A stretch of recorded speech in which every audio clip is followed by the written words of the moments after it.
আসসালামু আলাইকুম, সবাই কেমন আছেন?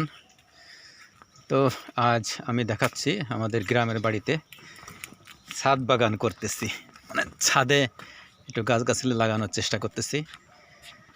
এই যে এখানে লাগিয়েছি কুমড়া গাছ।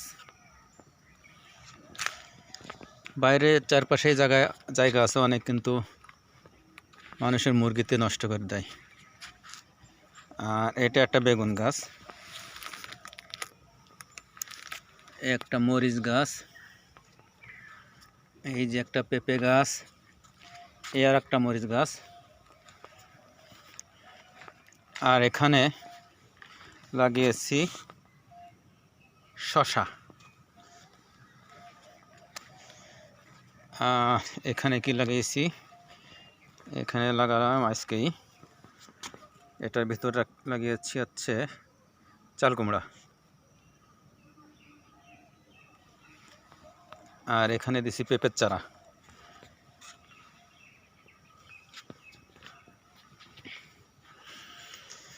তা দেখা যাক, আশা করতেছি এখানে ভালো ফলন পাবো। আরও দেখি কী কী লাগানো যায়, এইভাবে আর কি লাগাবো ইনশাল্লাহ। তা গাছ ফল ধরলে, গাছ বড় হলে আবার দেখাবো ইনশাল্লাহ। তো আজকের মতোই এ পর্যন্ত। আল্লাহ হাফেজ সবাইকে।